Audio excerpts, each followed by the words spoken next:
मित्रांनो, महाराष्ट्राच्या राजकारणात आणि गुन्हेगारी विश्वात आतापर्यंतचा सर्वात मोठा भूकंप आला आहे. बीड जिल्ह्याला हादरवून सोडणाऱ्या मस्साजोगचे सरपंच संतोष देशमुख हत्या प्रकरणातील सर्वात वॉन्टेड आणि मुख्य सूत्रधार कृष्णा आंधरे याला अखेर बेड्या ठोकण्यात आले आहेत. होय, तुम्ही अगदी बरोबर ऐकत आहात. गेले कित्येक महिने पोलिसांच्या डोळ्यात धूळ फेकून फरार असलेला आणि स्वतःच्या गावात उघडपणे येऊनही पोलिसांना न सापडणारा हा कृष्णा आंधरे आता अधिकृतपणे पोलिसांच्या जाळ्यात अडकला आहे. ही अटक केवळ एका गुन्हेगाराची अटक नाही, तर महाराष्ट्राच्या राजकीय वर्तुळात अनेक बड्या नेत्यांची झोप उडवणारी ही एक धोक्याची घंटा आहे. कृष्णा आंधरेच्या अटकेची बातमी वाऱ्यासारखी पसरली असून आता या प्रकरणाचा तपास एका अत्यंत निर्णायक आणि स्फोटक वळणावर येऊन ठेपला आहे. आता सर्वात मोठा आणि राज्याला हादरवून सोडणारा प्रश्न हा आहे की कृष्णा आंधरे आता कोणाकोणाची नावे घेणार. मित्रांनो, विसरू नका, या प्रकरणात जेव्हा वाल्मिक कराड याला अटक झाली होती तेव्हा त्याचे पडसाद थेट मंत्रालयापर्यंत उमटले होते. आणि याच प्रकरणाच्या नैतिक जबाबदारीवरून किंवा वाढत्या दबावावरून माजी मंत्री धनंजय मुंडे यांच्यासारख्या मातब्बर नेत्याला आपला राजीनामा द्यावा लागला होता. जर एका वाल्मिक कराडच्या अटकेनं एवढ्या मोठ्या मंत्र्याला खुर्ची सोडावी लागते तर विचार करा, खुद्द मुख्य सूत्रधार कृष्णा आंधरेनं जर तोंड उघडले तर काय होईल. कृष्णा आंधरे हा या संपूर्ण हत्याकांडाचा आणि त्यामागील करोडो रुपयांच्या खंडणीचा चालता बोलता हिशोब आहे. त्याच्याकडे ती सर्व माहिती आहे जी राज्यातील अनेक बड्या मंत्र्यांचे आणि राजकीय प्रस्तांचे बुरखे फाडू शकते. तो आता चौकशीमध्ये अशा मोठ्या मंत्र्यांची नावे घेऊ शकतो ज्यांचा या हत्येमागे थेट हात असू शकतो किंवा ज्यांनी त्याला इतके महिने राजाश्रय देऊन लपवून ठेवले होते. पोलीस आता कृष्णा आंधरेची कसून चौकशी करत आहेत. हत्येच्या रात्री नेमके काय घडले, हत्येची सुपारी कोणी आणि किती रुपयात दिली, आणि सर्वात महत्त्वाचे म्हणजे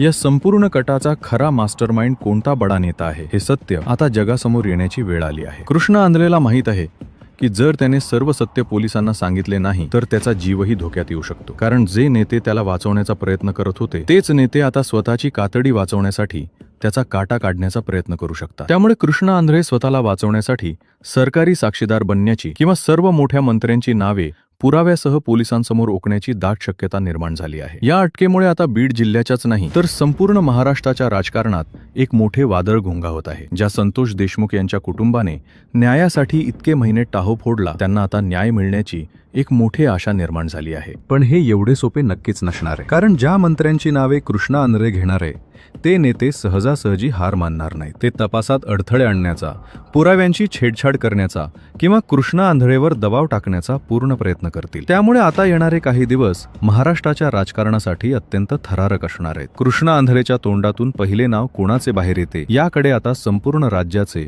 आणि मीडियाचे लक्ष लागून राहिले आहे. मित्रांनो, कृष्णा आंधरेच्या अटकेने फक्त बाहेर असणाऱ्या मोठ्या नेत्यांची झोप उडवली आहे असं नाही, तर आधीच गजाआड असलेल्या एका अत्यंत महत्त्वाच्या मोहराच्या अडचणीत आता प्रचंड मोठी वाढ होणार आहे. आणि तो मोहरा म्हणजे वाल्मिक कराड. ही अटक वाल्मिक कराडसाठी एखाद्या भयानक स्वप्नापेक्षा कमी नाही. आपण कालच्या भागात पाहिले की कृष्णा आंधरे कसा पोलिसांच्या जाळ्यात अडकलाय, पण या एका अटकेमुळे आता तुरुंगात असलेल्या वाल्मिक कराडच्या पायाखालची वारू कशी सरकणार आहे हे समजून घेणे अत्यंत गरजेचे आहे. या हत्याकांडाच्या तपासात आता जो नवा अध्याय सुरू होणार आहे तो संपूर्ण महाराष्ट्राला हादरवून सोडेल. वाल्मिक कराड हे नाव या प्रकरणात किती मोठे आणि मध्यवर्ती आहे हे नव्याने सांगण्याची गरज नाही. मस्साजोगचे सरपंच संतोष देशमुख यांच्या हत्येचा कट रचण्यात, राजकीय ताकद वापरण्यात आणि खंडणीच्या संपूर्ण खेळात वाल्मिक कराडचा किती मोठा वाटा होता हे तपासात आधीच समोर आले आहे. याच वाल्मिक कराडच्या अटकेमुळे माजी मंत्री धनंजय मुंडे यांच्यासारख्या बड्या नेत्याला राजीनामा द्यावा लागला होता. आतापर्यंत वाल्मिक कराड आणि त्याचे वकिलांची फौज एकाच गोष्टीवर सर्वात जास्त विसंबून होती आणि ती गोष्ट म्हणजे मुख्य सूत्रधार कृष्णा आंधरे फरार असणे. जोपर्यंत कृष्णा आंधरे पोलिसांच्या हाती लागत नाही तोपर्यंत हत्येची पूर्ण साखळी, प्रत्यक्ष घटनाक्रम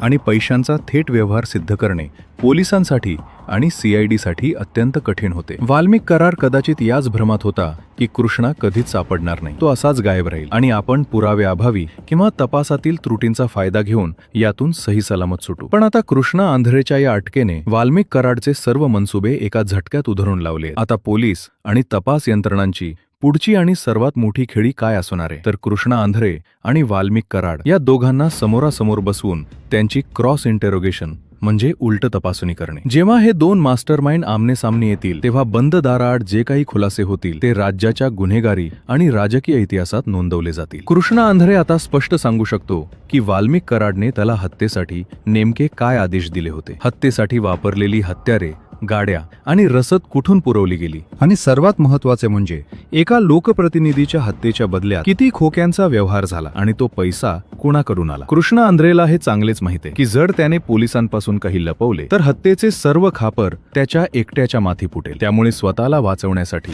तो वाल्मिक कराडचे सर्व काळे कारनामे पुराव्यासह पोलिसांसमोर ओकणार हे जवळजवळ निश्चित आहे. कृष्णाने जर वाल्मिक कराड विरुद्ध भक्कम साक्ष दिली तर वाल्मिक कराडची अवस्था इकडे आड आणि तिकडे विहीर अशी होणार आहे. कारण जर कृष्णा आंध्रेने सर्व दोष वाल्मिक कराडवर ढकलला तर वाल्मिक कराडला जन्मठेपेच्या किंवा फाशीच्या शिक्षेपर्यंत जावे लागू शकते. हे टाळण्यासाठी आणि स्वतःची कातडी वाचवण्यासाठी वाल्मिक कराडलाही आता तोंड उघडावेच लागेल. मित्रांनो, गुन्हेगारीच्या जगात एक अलिखित नियम असतो. जेव्हा स्वतःचा जीव धोक्यात येतो तेव्हा कोणीही कोणाची साथ देत नाही. निष्ठा वगैरे सर्व बाजूला राहते. वाल्मिक कराड आणि कृष्णा आंध्रे हे आता एकमेकांविरुद्ध उभे ठाकणार आहेत. वाल्मिक कराड आता त्या अदृश्य राजकीय शक्तींची आणि मोठ्या मंत्र्यांची नावे घेण्यास मजबूर होईल, ज्यांच्या सांगण्यावरून किंवा ज्यांच्या राजकीय वरदहस्तामुळे त्याने कृष्णा आंध्रेला हाताशी धरले होते. तो सांगेल की हा कट फक्त त्याचा आणि कृष्णाचा नव्हता, तर यामागे मुंबईत किंवा बीडमध्ये बसलेले मोठे राजकीय बॉस कोण आहेत. यामुळे आता तपासाची दिशा पूर्णपणे बदलणार आहे. सीआयडी आणि पोलिसांच्या हाती आता असे हुकुमाचे एक्के लागले आहेत जे संपूर्ण महाराष्ट्राच्या राजकारणात एक अभूतपूर्व भूकंप घडवून आणू शकतात. संतोष देशमुख यांच्या कुटुंबाला न्याय मिळवून देण्याच्या या लढाईत आता सत्य फार काळ लपून राहणार नाही. कृष्णा आंध्रेच्या चौकशीतून वाल्मिक कराडचे आणखी कोणते काळे धंदे समोर येतील, त्याने यापूर्वी असे आणखी किती गुन्हे राजकीय दबावाखाली लपवले आहेत, आणि सर्वात महत्त्वाचे म्हणजे या दोघांच्या खळबळजनक जबाबानंतर पोलिसांची पुढची कारवाई आणि अटकेचे वॉरंट कोणत्या मोठ्या मंत्र्याच्या बंगल्यावर धरकेल हे पाहणे अतिशय रोमहर्षक ठरणार आहे. हा खेळ आता एका निर्णायक वळणावर आलाय, जिथे राजकारणाचे पांढरे बुरखे आता रक्ताने माखलेले दिसू लागणार आहे. या सगळ्या प्रकरणात आता एका खूप मोठ्या नेत्याचे नाव समोर येण्याची दाट शक्यता निर्माण झाली आहे, आणि ते नाव म्हणजे बीड जिल्ह्याचे दिग्गज नेते आणि माजी मंत्री धनंजय मुंडे. हो मित्रांनो, तुम्ही अगदी बरोबर ऐकत आहात. या हत्याकांडाचे धागेदोरे आणि त्या पाठीमागील राजकारण आता कुठपर्यंत पोहोचले आहे हे ऐकून तुमच्या पायाखालची वाळू सरकल्याशिवाय राहणार नाही. जेव्हा वाल्मिक कराडला अटक झाली होती तेव्हा संपूर्ण महाराष्ट्राला माहीत होते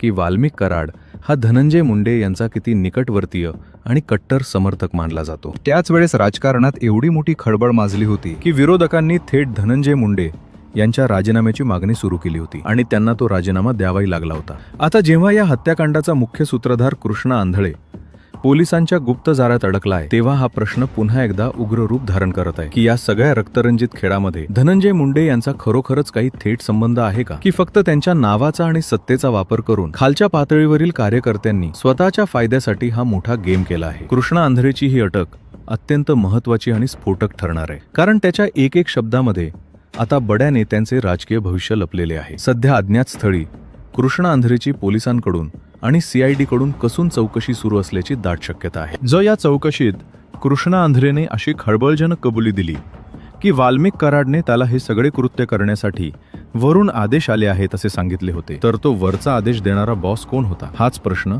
आता पोलिसांच्या तपासाची मुख्य दिशा बनला आहे. धनंजय मुंडे यांच्यासारख्या एका मातब्बर आणि वजनदार नेत्याचे नाव या प्रकरणात पुन्हा एकदा केंद्रस्थानी आल्याने सध्याची स्थिती एका मोठ्या राजकीय वादळात रूपांतरित झाली आहे. जर कृष्णा आंध्रेच्या जबाबात धनंजय मुंडे यांचे नाव आले किंवा त्याच्या आणि वाल्मिक कराडच्या संभाषणात पैशांची कोणती मोठी लिंक सापडली तर बीड जिल्ह्याच्याच नाही तर संपूर्ण महाराष्ट्राच्या सत्ता संघर्षात एक अभूतपूर्व भूकंप येईल. पोलीस आता जुने सर्व धागेदोरे पुन्हा तपासत आहेत. प्रत्येक कॉल रेकॉर्ड, प्रत्येक आर्थिक व्यवहार आणि हत्येच्या रात्री झालेले संशयास्पद फोन कॉल्स यांची पुन्हा नव्याने जुळवाजुळव केली जात आहे. वाल्मिक कराड आणि कृष्णा आंधळे यांच्या क्रॉस इंटरोगेशनमधून म्हणजे उलट तपासणीतून जी माहिती बाहेर येईल ती माहिती थेट धनंजय मुंडे यांच्या अडचणीत प्रचंड मोठी वाढ करू शकते. कारण नेते कितीही मोठे असले तरी एका लोकप्रतिनिधीची, एका सरपंचाची इतक्या निर्घृणपणे हत्या होण्यामागे जो अफाट पैसा आणि जी राजकीय पॉवर वापरली गेली ती कोणत्याही सामान्य माणसाची किंवा गल्लीतल्या गुंडाची असू शकत नाही, हे उघड सत्य आहे. यामागे एक फार मोठी अदृश्य शक्ती कार्यरत होती जिचा पर्दाफाश आता कृष्णा आंधळे करू शकतो. आता हे बघणे अत्यंत उत्कंठावर्धक आणि थरारक असणार आहे की कृष्णा आंध्रेचे ते रहस्यमयी बयान धनंजय मुंडे यांच्या राजकीय कारकिर्दीला कोणता आणि किती मोठा धक्का देते. राजकारणात कधीही कोणी कोणाचा कायमचा मित्र नसतो आणि सत्तेपुढे कोणतीही निष्ठा टिकत नाही हे या प्रकरणातून पुन्हा एकदा उघड होत आहे. स्वतःची कातडी वाचवण्यासाठी आणि फासावर लटकण्यापासून वाचण्यासाठी वाल्मिक कराड आणि कृष्णा आंध्रे आता एकमेकांचे आणि त्यांना पाठीशी घालणाऱ्या मोठ्या नेत्यांचे बुरखे फाडण्यासाठी तयार आहेत. संतोष देशमुख यांच्या कुटुंबाला न्याय मिळवून देण्याच्या या लढ्यात आताची ही घडामोड सर्वात निर्णायक आहे. जो धनंजय मुंडे यांच्या नावाचा दबदबा संपूर्ण जिल्ह्यात आहे, तो दबदबा आता या एका आरोपामुळे आणि तपासाच्या दिशेमुळे धोक्यात आला आहे. मित्रांनो, हे संपूर्ण प्रकरण आता फक्त एका सरपंचाच्या हत्येपुरते मर्यादित राहिलेले नाही, तर हा लढा आता सामान्य माणूस विरुद्ध प्रस्थापित आणि भ्रष्ट राजकीय व्यवस्था असा बनला आहे. कृष्णा आंध्रेची ती गुप्त अटक, तुरुंगात असलेल्या वाल्मिक कराडची वाढती धाकधूक आणि धनंजय मुंडे यांच्यासारख्या बड्या नेत्याभोवती घेरट्या घालणारी संशयाची सुई, हे सर्व एका महाभयंकर राजकीय वादळाची स्पष्ट चाहूल देत आहे. संतोष देशमुख यांच्या कुटुंबाने